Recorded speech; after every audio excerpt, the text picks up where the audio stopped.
देखिए, ये सारा तरबियत पे होता है, संस्कारों पे होता है। महबूबा मुफ्ती जी को मालूम होना चाहिए कि आप क्या बोल रहे हैं। इस्लाम के जो बेसिक टेनेट्स हैं वो संवाद सिखाता है, ना कि विवाद। हमें किसी भी बड़े नेता से मिलना, और भारत वैसे भी भारत की फॉरेन पॉलिसी ये है कि हमारे लिए इसराइल इम्पोर्टेंट है, वो हमारा स्ट्रेटेजिक इम्पोर्टेंट है, वो हमारा टेक्नोलॉजी के लिए इम्पोर्टेंट है। लेकिन ऐसा नहीं है कि पैलेस्टीन हमने छोड़ा है।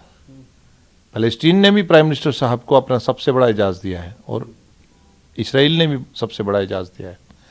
लेकिन महबूबा मुफ्ती जी क्योंकि वो अपने आप को मुसलमान बोलती है, तो मुसलमान जो है वो संवाद के लिए है, ना कि विवाद के लिए।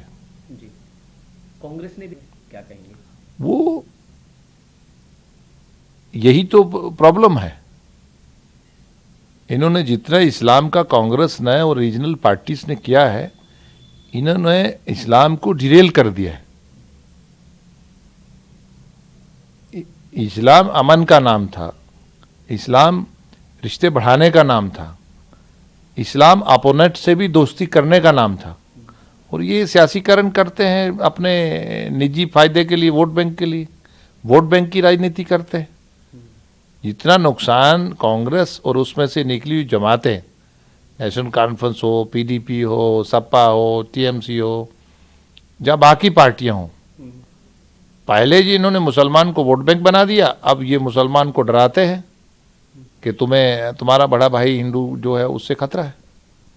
कैसी राजनीति करते हैं? क्या सिखाना चाहते हैं मुसलमानों को?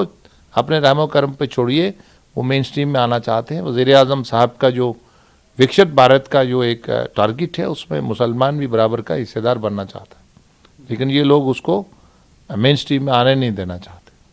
सर, इन दिनों एक 8वीं एक पुस्तक एनसीईआरटी की काफ़ी चर्चा का विषय बन गई जब सीजेआई ने उसको लेकर संज्ञान भी लिया। उसमें जुडिशरी को लेकर कुछ करप्शन जैसा कुछ था, तो उस पर फिर सुनवाई भी हुई है। हालांकि सॉलिसिटर जनरल ने भी अपना जो पक्ष है वो रखा और कहा कि आपत्तिजनक सामग्री सामने आते ही उस पर कार्रवाई भी की गई है। धर्मेंद्र प्रधान जी ने भी इसमें बयान दिया और खेद प्रकट किया है।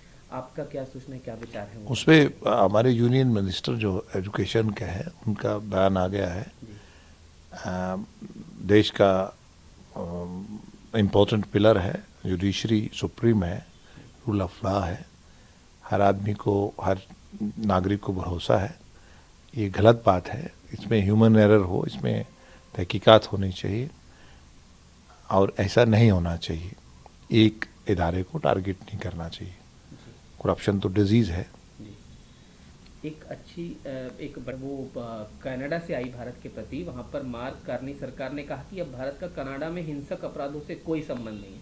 जैसा कि आप जानते हैं कि पूर्व में जस्टिन ट्रूडो के दौरान निज्जर की हत्या में भारत की भूमिका का आरोप भी लगाया गया था, लेकिन अब कहा है कि किसी तरह की कोई हिंसक कोई संबंध नहीं है भारत का। तो क्या आप सोचते हैं, क्या आपका कहना है, क्या प्रतिक्रिया है? देखिए, भारत का न्यूक्लियर पॉलिसी से लेकर नो फर्स्ट यूज, हम दुनिया में किसी भी देश को कब्जा नहीं करना चाहते। हम पड़ोसियों को साथ अच्छा ताल्लुकात चाहते हैं।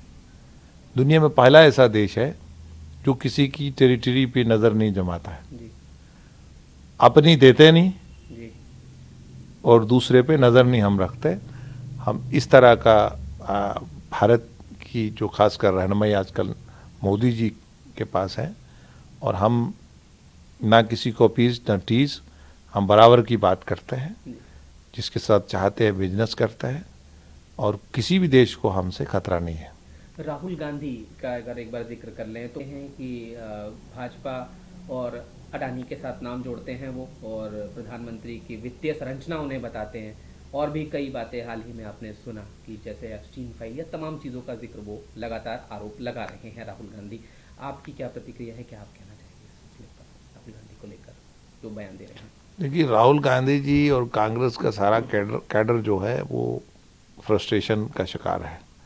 अब उसमें लोगों के मुद्दे उनको उठाना चाहिए, उनकी लीडरशिप को चाहिए। और वैसे भी कोई भी पॉलिटिकल जमात, इतनी पुरानी जमात, अगर वो फैमिली का शिकार हो जाए तो उसमें ये दिक्कतें रहेंगी। आपने देखा होगा एआई के में कैसा उनका प्रदर्शन रहा, पार्लियामेंट में प्रेसिडेंशियल एड्रेस में कैसा प्रदर्शन रहा, और कैसे देश को एक घुटालों की तरफ ले गए थे, बीमारू देश। और लोग समझता है, देश का नागरिक आज समझता है, जैसे बिहार में आपने देखा कि लोगों ने मन बना लिया कि प्राइम मिनिस्टर साहब के हाथ मजबूत करना। इसी तरह केरला, जहाँ आने वाले समय में बंगाल है, तो लोग वज़ीर आज़म साहब के हाथ मजबूत करना चाहते हैं और विकसित भारत को नई ऊंचाइयों पे, जैसे 11वें नंबर से हम तीसरी बड़ी ताकत बनने जा रहे हैं, हर कोई कंट्रीब्यूट करना चाहता है। एक सवाल इसी को लेकर ही था, एआई समिट को लेकर ही बीजेपी ने लगाया है कि जो सोशल मीडिया हैंडल हैं उनको पैसा तक ऑफर किया गया, मैसेज भेजे गए कि आप नेगेटिव वीडियो चलाइए सोशल मीडिया पर और एआई समिट के खिलाफ। तो क्या कहना चाहेंगे आप? एआई समिट तो दुनिया में हमें रिप्रेजेंट कर रहे थे हम उसको, और ये सब चीज़ें अगर आरोप लग रहे हैं कांग्रेस पर तो। नहीं, मैंने अभी बयान सुना नहीं है, मेरे ध्यान में नहीं है। जी जी। एक और आखिरी सवाल, पीएम मोदी इंस्टाग्राम पर 100 मिलियन फॉलोअर वाले पहले विश्व नेता बन गए हैं, एक रिपोर्ट आई है, उसके मुताबिक क्या कहना चाहेंगे? इस पर कोई शक नहीं है, शक की गुंजाइश है क्या? देश को कहाँ ले गए आज पूरी दुनिया। वो बड़े बड़े वो बीमार देश भी हमारे साथ बिजनेस करना नहीं चाहते थे। आप यूएस, यूरोपियन यूनियन, दुनिया का कोई भी देश। और कल ही आपने देखा होगा कि कभी सोचा कि भारत के वज़ीर आज़म, उनकी नेक्स्ट जो उनकी पार्लियामेंट है इसराइल की, और किस तरह स्वागत हुआ। दुनिया की बड़ी ताकत भारत की तरफ उम्मीद रखते हैं, क्योंकि वज़ीर आज़म साहब ने, मोदी जी ने देश नौजवानों के हाथ में स्टार्टअप स्टैंडअप के ज़रिए सौंपा है, self reliant, local for vocal.